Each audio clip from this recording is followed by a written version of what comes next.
7:30, saludamos a Diego Ordóñez, consejero presidencial. Vamos a analizar, ya estamos cerca del primer año, quedan poquitos días, exactamente 11, para que se cumpla el primer año. ¿Imaginaron llegar como están llegando al primer año de gestión? Me refiero a temas básicamente políticos, a este enfrentamiento con la Asamblea, en unos niveles tan altos de enfrentamiento, básicamente en el sector político. Los otros temas sociales, económicos, bueno, digamos que están tratando de resolverse.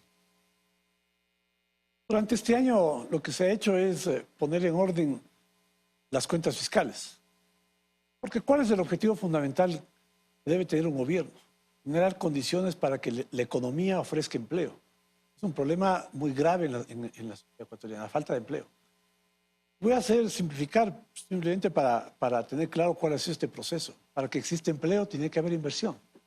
Para que tiene que haber inversión del sector privado tiene que haber confianza en la economía.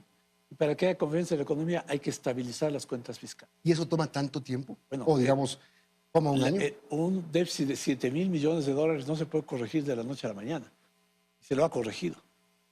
Un crecimiento como tenemos tan importante en cifras récord de la reserva de libre disposición, que es reserva, no es dinero del gobierno, que es reserva, que le da confianza a la gente sobre el sistema de dolarización.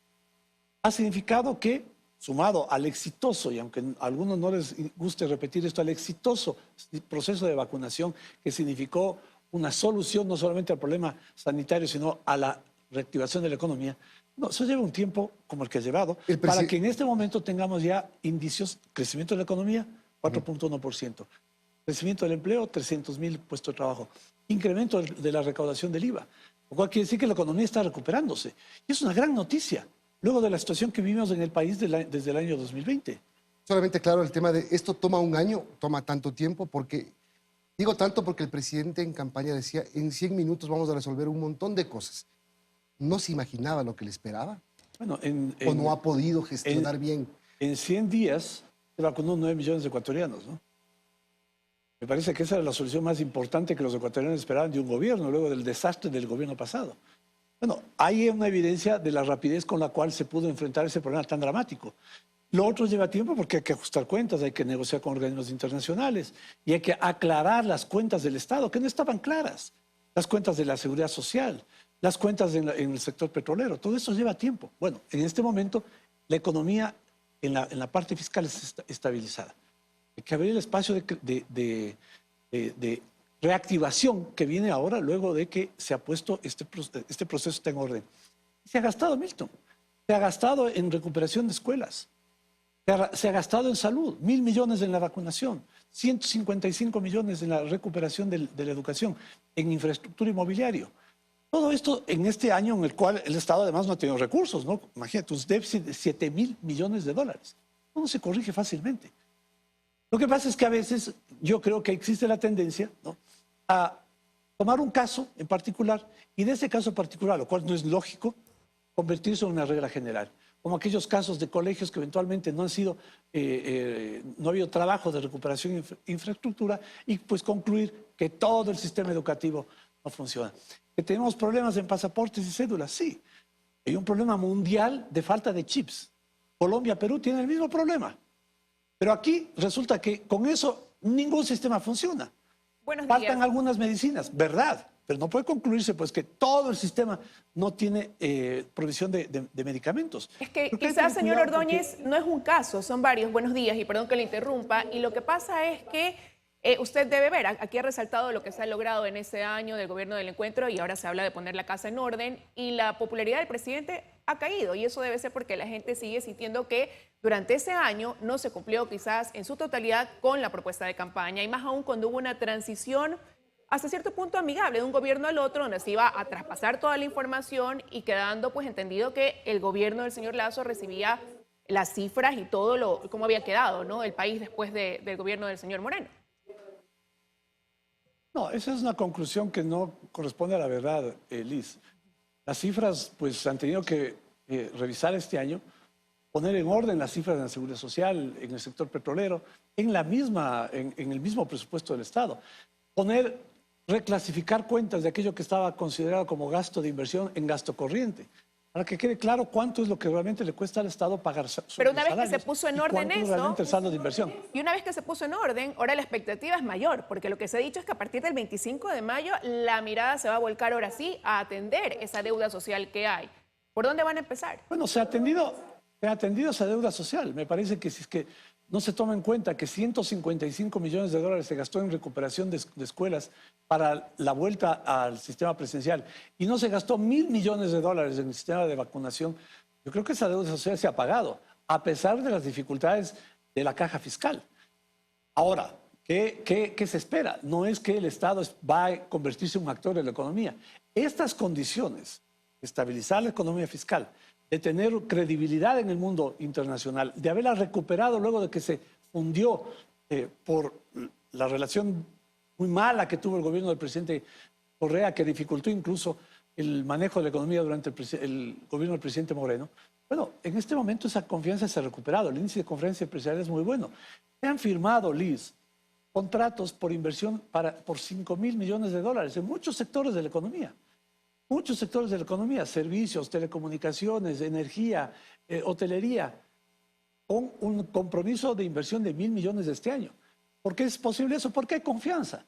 Es un factor fundamental para la inversión. No hay inversión si no hay confianza.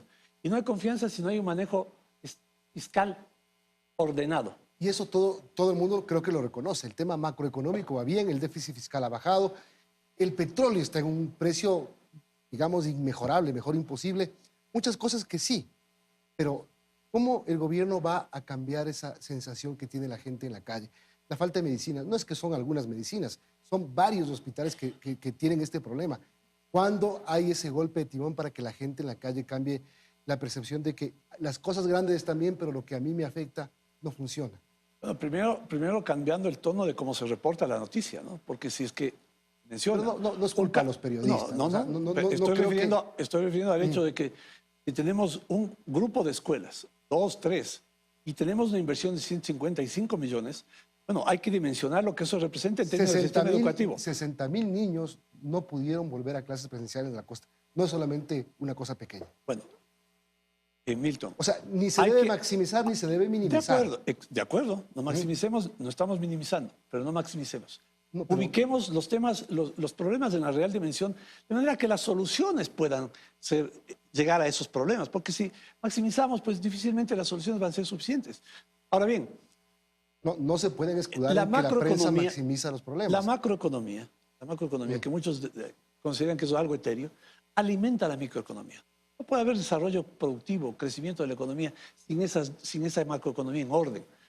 Y eso ya se ha reflejado. Te decía en su momento, incrementa el empleo, 300.000 puestos de trabajo nuevos. La recaudación tributaria, cifras récords de recaudación. Dejemos de lado los otros impuestos, veamos exclusivamente el IVA, que tiene que ver con consumo. 15% más de recaudación este año en relación con el año pasado. ¿Qué quiere decir eso? Que las condiciones de la economía se están movilizando. Y un tercer elemento que tú mencionas hace un momento, que creo que hay que dimensionar igualmente, cuando dicen la sensación de la gente. Nosotros hacemos un seguimiento muy cercano de la opinión de los ciudadanos respecto a la gestión del gobierno. Es fundamental. Obviamente esa opinión va mudando, va modificándose, ¿no? No hay una foto que se pueda permanecer en el tiempo. En ese seguimiento, la sensación mayoritaria de los ecuatorianos es de confianza. En ese escenario, en esas mediciones, el escenario es de confianza en que este es un gobierno que va a cambiar las cosas. De que la sensación de que las cosas están mal no se compadece con lo que los ecuatorianos están sintiendo, precisamente por lo que acabo de mencionar. La economía se recupera. En los feriados se produce una gran movilización de ciudadanos, un crecimiento del consumo. Eso favorece a la sensación de este escenario que estoy dibujando, que no es un escenario que lo quiero magnificar tampoco, sino describiendo en relación con los hechos, con las cifras. Sí, pero y usted tiene que haber escuchado, señor Ordóñez, y lo hemos mostrado aquí, ¿no? La gente reconoce ese plan exitoso de vacunación, lo que ha permitido regresar a esa normalidad y a la reactivación. Pero también es cierto que aquí mostramos ese sentir, lo que le preocupa sobre la delincuencia, sobre la falta de medicinas, que eso no debe variar tampoco en la percepción que ustedes recogen, porque son problemas constantes. Y ahora sí, hablamos de la educación porque se decía deben regresar a la presencialidad y hay miles de niños que no podrán hacerlo. Entonces, ante eso, la gente lo que quiere también es saber cuándo. plazos. ¿Qué se va a hacer? Más aún cuando se ha mejorado en la economía. Y respecto a lo que usted decía, cómo se muestra la noticia, por ejemplo, aquí cuando mostramos un caso de corrupción en la maternidad del Guasmo, y la ministra de Salud decía, gracias a ustedes que lo han mostrado, sabemos qué hacer y cómo actuar. Entonces, aquí reflejamos también eso. Seguro que sí, Liz. Mire, usted topa un punto al inicio de su pregunta que creo que es fundamental y es capítulo aparte, ¿no? Es el tema de la inseguridad. Y el tema de la inseguridad tiene varios motivos, varias causas, ¿no? Legales, estructurales en lo social, legales, ¿no? de gestión del Estado frente al combate a la delincuencia, de asentamiento en el Ecuador, ya no de pandillas, sino de cárteles de droga, ¿no? De verdaderos ejércitos de personas ligadas a la actividad delincuencial. Y las acciones que el gobierno toma son acciones que tienen resultado, digamos, primero, considerando las causas estructurales, soluciones que van a demandar mucho más tiempo. Y ese retraso, ¿no? en los efectos de mediano y largo plazo genera la sensación como que la respuesta no es suficiente. Pero es importante elementos que debemos tener en cuenta para concluir cuán eficaz es el trabajo del Estado y del gobierno, no solamente del gobierno, sino del Estado en el combate a la corrupción. La tasa de muertes violentas empieza a declinar, se ha detenido. No va a reducirse, pero ya es un gran logro. Y eso me parece que es muy importante, el que no crezca. Cuando se detiene es que ya hay un efecto importante de las acciones del gobierno en combatir la delincuencia. La situación en el país por el crecimiento de la actividad delincuencial no es que se pueda resolver de la noche a la mañana, pero tenemos que hacerlo. Y en esto es importante la convocatoria que el presidente ha hecho en varias oportunidades a la concurrencia de todas las funciones del Estado. No puede ser que se libren acciones de protección o acciones de habeas corpus como hojas volantes, ¿no? 140 habeas corpus y acciones de protección en favor de delincuentes para la reubicación en centros carcelarios. Ajá. Y eso motiva lo que sucedió en la cárcel de Santo Domingo. Aquí tengo una pregunta de Click Report de marzo de 2022. ¿Cómo piensa que será la situación general del país en los próximos 6 meses? 48% dice que peor, 51% dice que mejor. Aprovechen ese 51%. Y sobre el tema de cuando se maximiza o no, Diego, creo que el poder tiene que aceptar. Nosotros seguiremos reportando la falta de medicamentos. Cuando hay medicamentos es lo normal, no es noticia. Deben tener los hospitales públicos medicina. Cuando no haya, lo seguiremos reportando. Y creo que el poder tiene que aceptar esos cuestionamientos y no tomárselos a pecho porque deben aprovechar de eso para mejorar. Lo importante es que se lo está escuchando, ¿no? Por eso lo estamos comentando. Si desecharíamos el rol que tiene la prensa en el Ecuador, eso ya es preocupante. Por el contrario, el gran aporte que ustedes hacen es un aporte con la crítica para la gestión del gobierno. Pero lo estamos comentando, ¿no? Sí. O sea, es bueno abrir ese debate. Pero fíjate, respecto al tema de medicinas, hay que solucionar el problema estructural, el problema de fondo. Ese ha sido un espacio de inmensa corrupción y de despilfarro. Bueno, en poco tiempo... ¿Hay esperanza de que la externalización solucione? No, hay esperanza, no, es un proceso, eso lleva tiempo. Tenemos que terminar, pero una pregunta... Eso lo anunciará el presidente y eso va a funcionar en beneficio de los enfermos, de los ciudadanos y del Estado, porque va a haber muchísimo ahorro y eliminación de la corrupción. ¿A partir del 24 de mayo golpe de timón de 360 grados o no tanto? Bueno, no de 360 porque nos vamos a ver en el mismo lugar, digamos que de 180. Bueno, el ministro de Economía, que ha hecho una brillante exposición de la situación económica, ya anuncia esta nueva etapa en la cual vamos, habiendo organizado como se ha organizado la economía fiscal, pues generar ya un espacio de gasto ordenado y eficiente y honrado. Gracias. Diego Ordóñez, consejero presidencial.